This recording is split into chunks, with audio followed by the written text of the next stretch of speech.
the most improved defenses in 2023, or I should say, the defenses that I believe are going to be the most improved in 2023. And we're going to go 1, 2 through 5 here. I'm going to spend a little more time on some than others. But at number 1, I think it is LSU, because LSU, for the talent it had, I thought was pretty middle of the pack when they could have been elite. Now, that's also Brian Kelly's year 1. But you can understand they got basically a member of the Justice League at linebacker in Harold Perkins Jr., who is outstanding and had a game of games against Arkansas. They also get back Mekhi Wingo and Mason Smith.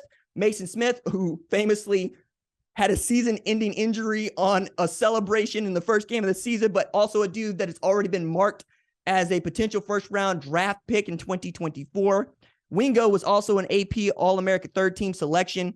And then they added some more guys in the transfer portal, notably Omar Spates, who's coming from Oregon State, where he helped lead Oregon State to their first 10-win season since 2006 and received all Pac-12 honors for his efforts after recording 83 tackles. And then I think that the place where they actually might be the most thin is at corner. But you add guys like J.K. Johnson from Ohio State, you add an FCS All-American from Southeastern Louisiana, and all of a sudden the SEC West champs look like defending their crown.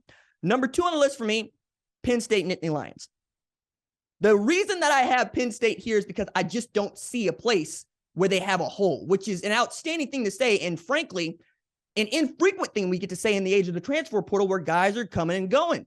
It feels like Manny Diaz has the sort of defense that can help James Franklin return Penn State to its 2016 form where they're competing for a Big Ten championship because they were right there on the cusp last year. And this year, they return guys like Chop Robinson, Abdul Carter, who recorded 10.5 tackles for loss, 6.5 sacks, and 2 forced fumbles as a true freshman in Manny Diaz's scheme. Tyler Elston, Kobe King, Curtis Jacobs fill out that linebacker core. And what I thought was really interesting is that's a linebacker core without a single senior. And that defense, it's probably the weakness, but that linebacker core is a strength almost anywhere else in the country. I'm really excited to see what Manny Diaz's aggressive style can bring to Penn State in this 2023 season where Drew Allar's going to have guys, but he's also going to need some help from the defense, this being his first year as the guy at Beaver Stadium. Now, number 3 on the list, I got Ohio State here. The Buckeyes are still searching for their 2019 form. And since Jeff Hafley took the job at Boston College, they have gone through Kerry Combs, and now they're into year 2 of Jim Knowles. And it's not just that he needs the defense to perform, it's that Ryan Day needs the defense to perform, because as asinine as I think it is, people are really asking if Ryan Day is the guy to lead the Buckeyes past 2023, to which I would say, yes, duh. But if you're looking at that defense, they gave up an average of 39.3 points per game to top 15 opponents last year. Now, they only played 3 of those, but you played 3 of those, right? You gave up 45 to Michigan. You gave up 42 to Georgia.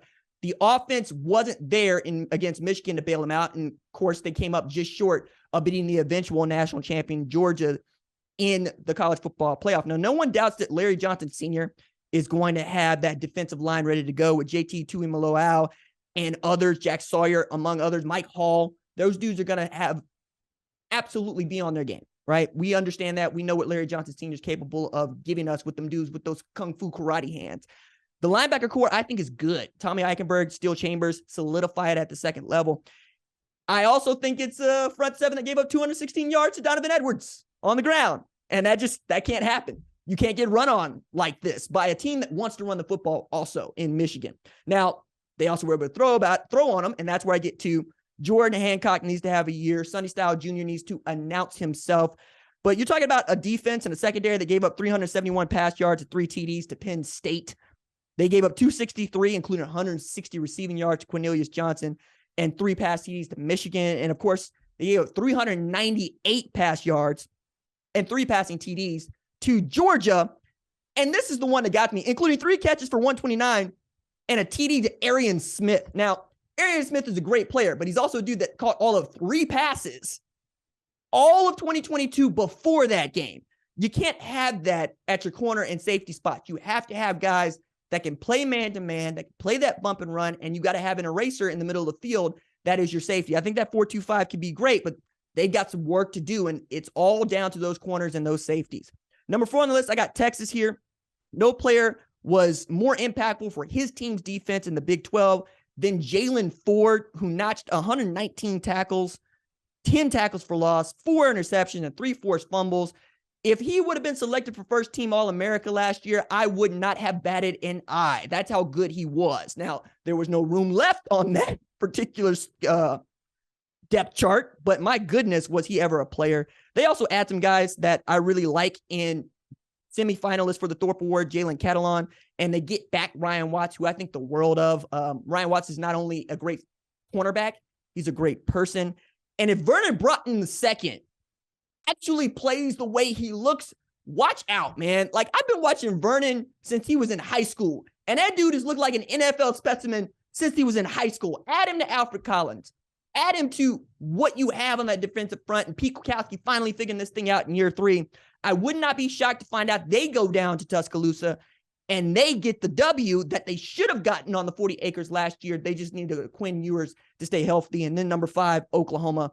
Lost 5 games last year by 1 score, but gave up an average of 212.6 yards on the ground in Big 12 play. That can't happen. They could not get off the field on 3rd down. That can't happen. They lose guys like Jalen Redmond, but they return guys like Ethan Downs, and they also add a Bedlam transplant. Like, Trace Ford is coming over from Oklahoma State to play at Oklahoma. You want to know how Oklahoma State feels about it? Just go check the boards. They are not happy about it, but he understands like they understand, right? He's getting an opportunity to go play, and he's going to be, I think, outstanding on their front. And they add dudes that I really enjoy. Deshaun McCullough joined up from Indiana. He is outstanding as a pass rusher, and they're going to have him playing primarily in the 2nd level. Notre Dame defensive tackle Jacob Lacey transferring over. You got another dude in, my goodness, the speed that they have at defensive line and the speed that they have in the secondary, you're going to have to pay attention to. Track speed. Jaden Rose, 10.46 in the 100.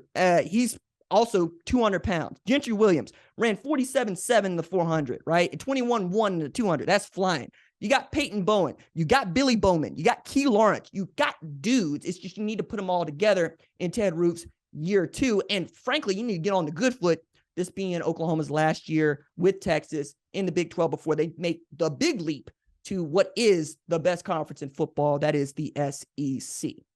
Thank you for watching the #1 college football show. Please remember to subscribe to the channel and like this video so that you don't miss any of the best college football coverage in America.